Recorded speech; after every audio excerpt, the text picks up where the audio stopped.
Movie के starting में हम ऑलमोस्ट 10 साल की एक छोटी सी प्यारी सी बच्ची को देखते हैं। इस बच्ची का नाम सोफी होता है, जो कि अजाइलम में रहती थी क्योंकि उसके पेरेंट्स की डेथ हो चुकी थी। सोफी को नींद ना आने की बीमारी थी, इसलिए वो पूरी रात जाग कर गुजारती थी और अजाइलम में घूमती रहती थी। और हर बच्चे की तरह उसका भी एक डर था कि एक बाबा जी है जो रात के अंधेरे में आते हैं और बच्चों को उठाकर ले जाते हैं और वो फिर उन बच्चों को मारकर खा लेते हैं। एक रात जब सारे लोग अजाइलम में सो रहे होते हैं, तब विंडो के पास उसे कुछ बिल्लियों की आवाज सुनाई देती है। अब क्योंकि उसे नींद नहीं आ रही थी, इसलिए वो उसे देखने के लिए बाहर आती है। वो जब बालकनी में होती है तो वो देखती है कि कुछ बिल्लियों ने डस्टबिन को गिरा दिया है। फिर सडन वो देखती है कि बिल्डिंग के पीछे से एक बड़ा जियांट का हाथ उस डस्टबिन को उठाकर उसे उसकी जगह पर रख देता है। उसके बाद बिल्डिंग के पीछे से एक काफी बड़ा जियांट बाहर आता है। सोफी उस जियांट को देखकर काफी डर जाती है। सोफी उस जियांट को देख लेती है और अब वो जियांट भी सोफी को देख लेता है। सोफी उस जियांट को देखकर काफी डर जाती है और जल्दी से अपनी बिस्तर पर चली जाती है, लेकिन वो जियांट विंडो से हाथ डालकर सोफी को उठा लेता है और अपने साथ ले जाता है। हम देखते हैं कि जियांट इंसानों के सामने नहीं आता था और जब कोई इंसान उसके रास्ते में आता तो वो किसी न किसी तरह खुद को छुपा लेता था और सबकी नजरों से खुद को बचते बचाते वहां से निकल जाता है। फिर वो सोफी को भी अपने साथ लेकर एक दूसरी दुनिया में आ जाता है और ये दुनिया जियांट्स की दुनिया थी, यानी यहाँ पर सिर्फ जियांट्स रहते थे। सोफी देखती है कि ये एक काफी बड़ा घर है और वहाँ की हर एक चीज जियांट्स की तरह ही बड़ी बड़ी है। सोफी वहाँ से भागने की कोशिश करती है, जिस पर जियांट कहता है कि यहाँ से भागने का कोई रास्ता नहीं है, इसलिए तुम यहाँ से कहीं नहीं जा सकती। ये सुनकर सोफी और ज्यादा डर जाती है। वो नोटिस करती है कि ये एक बूढ़ा जियांट है। वो जियांट सोफी को अब एक पैन पर रख देता है और कहता है कि मुझे बहुत भूख लग रही है, मुझे इतनी भूख लग रही है कि मुझे वो कंट्रोल ही नहीं हो रही। सोफी समझ रही होती है कि ये जियांट मुझे ही खाने वाला है और तभी सोफी वहाँ पर और भी जियांट्स के हंसने की आवाजों को नोटिस करती है, इसलिए वो बूढ़े जियांट से पूछती है क्या यहाँ पर और भी जियांट्स है, जिस पर वो बूढ़ा जियांट कहता है जी हाँ, यहाँ पर और भी जियांट्स है और वो सारे जियांट्स कैनिबल है, यानी वो इंसानों को कच्चा ही खा लेते हैं क्योंकि उन्हें किसी भी इंसान पर तरस नहीं आता और जो भी उनके हाथ लगता है वो उस इंसान को निगल जाते हैं। ये सुनकर सोफी और ज्यादा डर जाती है तो बूढ़े जैंट से पूछती है क्या आप मुझे भी खा लेंगे, जिस पर वो बूढ़ा जैंट कहता है कि नहीं, मैं इंसानों को नहीं खाता क्योंकि मैं एक वेजिटेरियन जैंट हूँ, ना कि कैनिबल।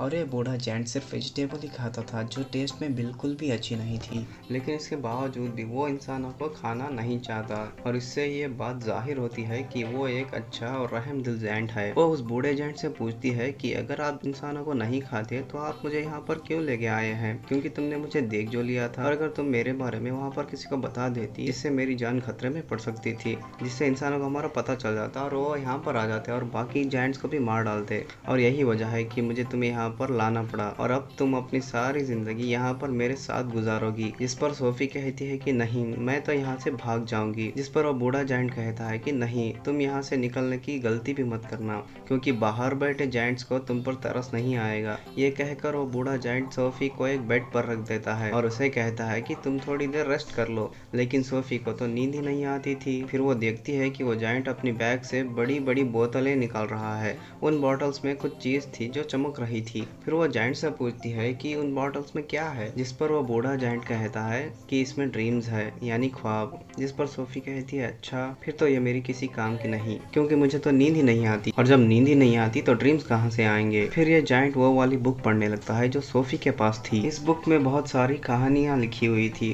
बूढ़ा जैंट उन कहानियों को पढ़ने लगता है, इस पर सोफी को नींद आ जाती है। इसके बाद वो बूढ़ा जैंट एक बॉटल में से एक ड्रीम बाहर निकालता है। इतनी ही देर में सोफी की आंख खुल जाती है और वो देखती है कि वो बूढ़ा जैंट सो रहा है, इसलिए वो मौके का फायदा उठाकर उस घर से बाहर निकल जाती है और वो वहां से भागने की कोशिश करती है, लेकिन तभी उसे एक काफी बड़ा जायंट पकड़ लेता है और ये सच में उस बूढ़े जायंट के निस्बत काफी बड़ा जायंट था। सोफी उस जायंट को कहती है प्लीज मुझे छोड़ दो, मुझे जाने दो, लेकिन वो जायंट सोफी की एक नहीं सुनता और वो उसे निगल जाता है। इसके फौरन बाद सोफी की आंख खुल जाती है। इसका मतलब ये था कि सोफी ड्रीम देख रही थी। जागने के बाद वो उस बूढ़े जायंट से पूछती है कि यह आपने किया है ना, क्योंकि ना तो मुझे नींद आती है और ना ही मुझे ड्रीम्स आती है, लेकिन आपने ये जो मुझे ड्रीम दिखाया है ये तो बहुत डरावना था। इस पर जायंट जायंट कहता है कि मुझे ऐसा करना पड़ा, मैंने ऐसा इसलिए किया है कि ताकि मैं तुम्हें ये बता सकूं कि बाहर तुम्हारे लिए कितना खतरा है, इसी वजह से तुम्हारे लिए ये बेटर होगा कि तुम यहीं पर रहो। बूढ़ा जायंट सोफी को समझाता है कि यहाँ पर जो जायंट्स है वो मुझसे साइज में काफी बड़े हैं, मैं तो उन जायंट्स के सामने कुछ भी नहीं हूँ, क्योंकि मैं तो एक छोटा सा जायंट हूँ और बूढ़ा भी हूँ। वो लोग अभी बात कर ही रहे होते हैं कि वहाँ पर एक काफी बड़ा जायंट आ जाता है और वाकई ये उस बूढ़े जायंट के निस्बत काफी बड़ा था। आते ही बूढ़े जायंट से पूछता है कि बताओ तुम किससे बात कर रहे थे बोने। अब यहाँ पर सारे जायंट्स बूढ़े जायंट को बोना कहकर बुलाते थे, क्योंकि वो साइज में सबसे ही छोटा था। बूढ़ा जायंट जवाब देता है कि नहीं तो मैं तो किसी से नहीं बात कर रहा था। इसी दौरान सोफी भी कहीं छुप जाती है। इस बड़े जायंट के हाथ पर चोट लगी थी, इसलिए वो पट्टी करवाने के लिए बूढ़े जायंट के पास आया था। अब क्योंकि वो कैनिबल जायंट था, इसीलिए उसे उस घर में इंसानों की खुशबू आती है। वो वहाँ पर पड़ी हर एक चीज को देखने लगता है। तभी सोफी उस सब्जी के अंदर चली जाती है जिसे वो बूढ़ा जायंट खाने वाला था, और जब वो जायंट उस सब्जी को स्मेल करता है तो उसे इंसानों की खुशबू आती है। आज से पहले इस जायंट ने कभी भी सब्जी नहीं खाई थी, लेकिन आज उसे इस वेजिटेबल में से अच्छी खुशबू आ रही थी, इंसान की खुशबू आ रही थी, क्योंकि उसमें सोफी जो थी। और तभी वो जायंट उसे खाने लगता है। इसे देखकर वो बूढ़ा जायंट कहता है कि रुको, तुम ये नहीं खा सकते, क्या तुम भूल गए हो कि तुम वेजिटेबल्स नहीं खाते। जिस पर वो जायंट कहता है कि हाँ, मैं ये बात कैसे भूल गया, मैं तो सब्जियां खाता ही नहीं हूँ। इसलिए वो सब्जी को फेंक देता है और सोफी बच जाती है। इसके बाद वो जायंट वहाँ से चला जाता है। अब बूढ़े जायंट को कहीं पर जाना था, जिस पर सोफी पूछती है कि आप कहाँ पर जा रहे हैं, और बूढ़ा जायंट कहता है कि मैं किसी जरूरी काम से जा रहा हूँ। वो पूछती है कि कौन सा जरूरी काम, लेकिन वो उसे कुछ भी नहीं बताता। लेकिन सोफी के काफी फोर्स करने पर उसे बता ही देता है कि मैं ड्रीम्स को पकड़ने जा रहा हूँ। फिर सोफी उसे काफी कहती है कि मुझे भी अपने साथ ले चलो, लेकिन वो उसे अपने साथ नहीं ले जाना चाहता था, क्योंकि बाहर जो जायंट सो रहे हैं, अगर वो जाग गए और उन्होंने सोफी को देख लिया तो बहुत बुरा होगा। इसी वजह से वो किसी भी किस्म का रिस्क नहीं लेना चाहता था। लेकिन सोफी उसे काफी इंसिस्ट करती है, इसलिए वो उसे अपने साथ ले जाने के लिए मान जाता है।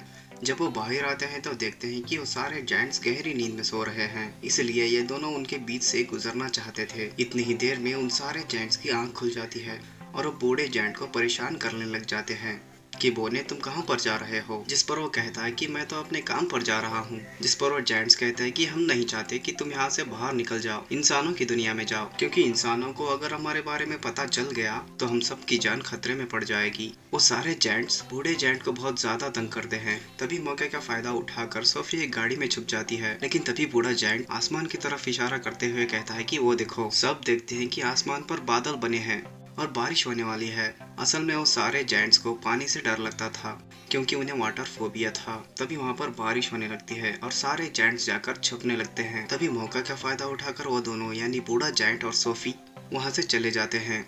वो लोग माउंटेन्स पर चढ़ने लगते हैं। चलते चलते वो बादलों से भी काफी आगे निकल जाते हैं। सोफी कहती है कि यहाँ से देखने में स्टार्स बहुत ही प्यारे लग रहे हैं। बूढ़ा जायंट कहता है कि मैं तो उनका म्यूजिक भी सुन सकता हूँ। वो बताता है कि मैं दुनिया की हर एक चीज सुन सकता हूँ। मैं चींटियों की आवाज सुन सकता हूँ, कीड़े मकोड़ों की आवाज सुन सकता हूँ, इवन मैं ट्रीज की कहानियाँ भी सुन सकता हूँ। मेरे कान इतने तेज है कि दुनिया की हर एक चीज सुन सकते हैं। ये सुनकर सोफी कहती है कि मुझे तो यकीन नहीं आ रहा आपकी बातों पर। बूढ़ा जायंट कहता है कि यही सच है बेटा, तुम्हें मानना होगा। इसके बाद वो लोग एक लेक के पास पहुंच जाते हैं, जिसके पास एक काफी बड़ा और खूबसूरत ट्री था। बूढ़ा जायंट पानी में कूद जाता है और उसके साथ सोफी भी कूद जाती है। दोनों फिर लेक के दूसरे किनारे पर पहुंच जाते हैं और ये होती है ड्रीम्स की दुनिया। यहाँ पर ड्रीम्स उस ट्री से कतरों की तरह गिरते हैं और बूढ़ा जायंट इन्हें पकड़ने के लिए ही यहाँ पर आता है। फिर वो दोनों मिलकर बहुत सारे ड्रीम्स पकड़ लेते हैं। इन ख्वाबों में अच्छे और बुरे दोनों ड्रीम्स थे। वो ड्रीम्स को पकड़कर फिर वापस जाने लगते हैं। ये दोनों अब एक दूसरे के काफी अच्छे फ्रेंड बन गए थे और एक दूसरे के साथ काफी खुश थे। अब बूढ़ा जायंट उसे अपनी दुख भरी कहानी सुनाता है कि यहाँ पर सारे जायंट्स मुझे बोना कहते हैं। लेकिन फिर वो एक बात सोचकर खुश हो जाता है कि मुझे यहाँ पर एक ऐसा भी मिला था जो मुझे बिग फ्रेंडली जायंट कहता था। ये सुनकर सोफी कहती है, तो आज से मैं भी आपको बिग फ्रेंडली जायंट यानी BFG बुलाऊंगी। ड्रीम्स पकड़ने के बाद ये लोग काफी घूमते फिरते हैं, जहाँ पर बच्चे अपने अपने घरों में सो रहे होते हैं और बिग फ्रेंडली जायंट यानी BFG उन्हें नींद में बहुत अच्छी अच्छी ड्रीम्स देता है, ताकि लोगों को उनकी ड्रीम्स में खुशियाँ मिल सके। यहाँ पर हम ये जान पाते हैं कि BFG एक बहुत अच्छे दिल का जायंट है, जो ड्रीम्स की दुनिया से ड्रीम्स लाकर लोगों को देता है, ताकि सोते हुए ही सही ये उन लोगों की जिंदगी में खुशियाँ ला सके। सोफी पूछती है, क्या ड्रीम्स के बारे में आपको आपके पेरेंट्स ने बताया था? जिस पर वो जायंट यानी BFG कहता है, जायंट्स के पेरेंट्स नहीं होते। फिर वह बीएफजी से उसकी एज पूछती है कि आपकी उम्र कितनी है। बीएफजी जवाब देता है कि जितनी उम्र इस दुनिया की है उतनी ही मेरी है। यानी जब से ये दुनिया बनी थी तब से जायंट्स भी बन गए थे, लेकिन जायंट्स इस दुनिया में इंसानों से छुप कर रहते हैं, दीवारों के पीछे। फिर वो दोनों वापस जाने लगते हैं। सोफी अचानक पूछती है कि मेरा ब्लैंकेट कहाँ है। असल में सोफी का ब्लैंकेट जायंट्स की दुनिया में ही रह गया था, जिसकी वजह से बीएफजी परेशान हो जाते हैं।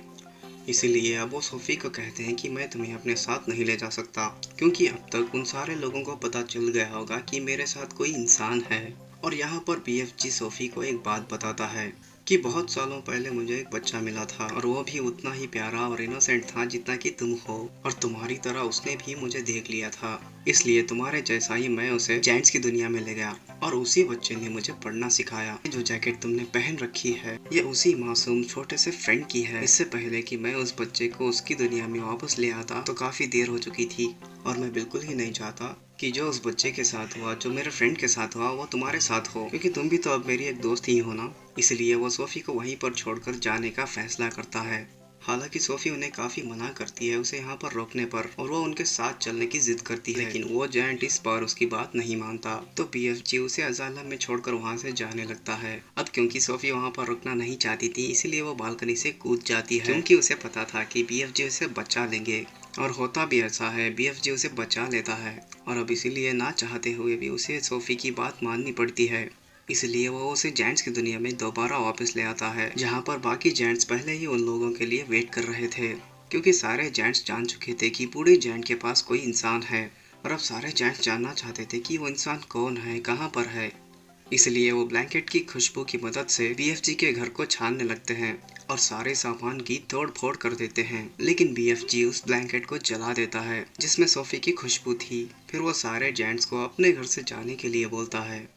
सोफी वहाँ दीवार पर लगे एक पिक्चर को देखती है, जो कि एक प्रिंसेस की पिक्चर थी, और उस पिक्चर को देखकर सोफी को एक आइडिया आता है, और वो बीएफजी को कहती है कि आप प्रिंसेस के लिए एक ड्रीम बनाएं, और उसमें ये बताना कि जेंट्स की एक दुनिया पाई जाती है इसी दुनिया में, और वो सारे जेंट्स इतने खतरनाक है कि सारे बच्चों को मारकर खा लेते हैं, और इसी ड्रीम में आप हम दोनों को भी शामिल कर लेना, ताकि जब हम प्रिंसेस के सामने जाए तो वो हमें पहचान ले। ये सुनकर बीएफजी ऐसा ही करता है, और वो जेंट्स की दुनिया में रहने वाले सारे जेंट्स का एक ड्रीम बनाता है, और वो उस ड्रीम में खुद को और सोफी को भी डाल देता है। साथ साथ वो सिटी के सारे मिसिंग बच्चों को भी डाल देता है। फिर वो उस ड्रीम को लेकर प्रिंसेस के घर के पास चले जाते हैं, और तभी प्रिंसेस की नींद में वो ड्रीम डाल देते हैं, और यहाँ पर अपने ड्रीम में प्रिंसेस वो सब कुछ देख लेते हैं जो बीएफजी और सोफी बताना चाहते थे। प्रिंसेस की जब आँख खुलती है तो बहुत ज्यादा डरी हुई होती है, क्योंकि यह एक डरावना ड्रीम था, क्योंकि जायंट्स बच्चों को खा रहे थे। प्रिंसेस इस ड्रीम के बारे में अपनी केयर टेकर को भी बताती है, पर वो कहती है आप फिक्र मत कीजिए, ये एक सिर्फ ड्रीम है। तब वो न्यूज़पेपर पढ़ती है तो उसे लगता है कि ये तो बहुत अजीब बात है,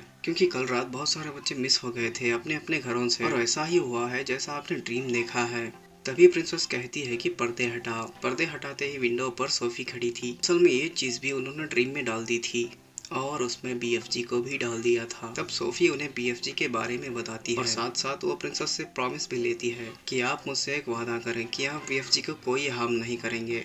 तब बीएफजी प्रिंसेस के सामने आता है और तमीज से उनके सामने झुक जाता है। प्रिंसेस भी अपने प्रॉमिस को पूरा करती है। अच्छा, यहाँ पर जायंट्स की ना एक फनी बात भी थी कि वो किसी भी वर्ड को ठीक से नहीं बोलते थे, इसीलिए वो महारानी को मरजानी कहता था, बीएफजी इंसान को इंसान कहता था, और वैसे ही उल्टे सीधे लफ्ज बोलते थे। इसके बाद प्रिंसेस उनका अच्छे से वेलकम करती है और उन्हें एक काफी अच्छी दावत देती है। फिर ये लोग सारी बात प्रिंसेस को बता देते हैं कि जायंट्स की दुनिया में 9 बड़े बड़े जायंट्स ऐसे हैं जो इंसानों और बच्चों को पकड़कर खा लेते हैं। इसलिए प्रिंसेस उनकी हेल्प करने के लिए तैयार हो जाती है, और अपनी एक पूरी आर्मी तैयार कर लेती है, जो कि बीएफजी की मदद से अपनी हेलीकॉप्टर में बैठकर जायंट्स की दुनिया में चले जाते हैं। अब इन्होंने यहाँ पर एक प्रॉपर प्लान बनाया हुआ था, इसलिए वो प्लान के मुताबिक एक जगह पर रुक जाते हैं, क्योंकि ये पूरी तैयारी के साथ उन पर अटैक करने वाले थे। प्लान ये था कि बीएफजी ड्रीम बनाएंगे। उस ड्रीम में बीएफजी उन जायंट्स के लिए शर्मिंदा और पछतावा डाल देंगे उनके बुरे कामों के लिए जो उन्होंने किए थे, और बीएफजी ऐसा ड्रीम बना भी लेता है।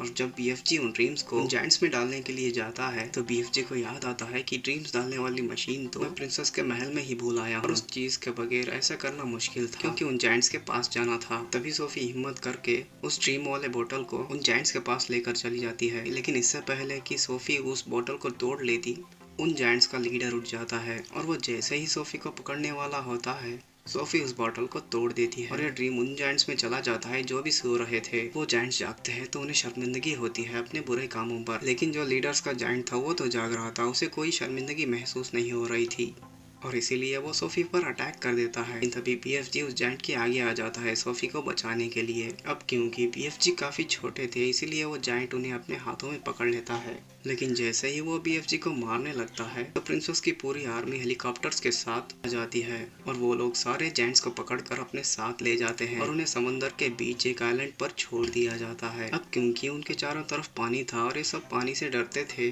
इसीलिए वो वहां से भाग नहीं सकते थे और इसीलिए अभी हमेशा के लिए यहाँ पर फंस गए थे। सस उन जायंट्स पर सब्जी के बीज भी फेंकवा देती है ताकि ये जायंट्स उन बीजों की मदद से सब्जियां उगाए और सारी जिंदगी वो ये सब्जियां ही खाए। अब क्योंकि वो जायंट्स को ये सब्जी पसंद नहीं थी और ना चाहते हुए भी उन्हें ये सब्जी खानी पड़नी थी। इसके बाद हम सोफी को देखते हैं जो कि अब अजाइलम में नहीं रहती, अब वो प्रिंसेस के महल में रहती है और यहाँ पर सोफी बहुत खुश होती है और वो जब चाहे बीएफजी से बात भी कर सकती है क्योंकि बीएफजी ने बताया था कि वो दुनिया की सारी आवाजें सुन सकते हैं। दूसरी तरफ बीएफजी जो कि अब जायंट्स की दुनिया में बिल्कुल अकेले रह गए थे, जिन्होंने जायंट्स की दुनिया में उस सब्जी के अलावा और काफी सारे वेजिटेबल्स उगा लिए हैं और वो भी अपने लाइफ में बहुत खुश है। सोफी हर सुबह जाग कर अपनी विंडो पर आती है और बीएफजी को गुड मॉर्निंग कहती है जिसे बीएफजी सुन लेते हैं और ये प्यारी सी मूवी यहीं पर एंड हो जाती है। Thank you for watching.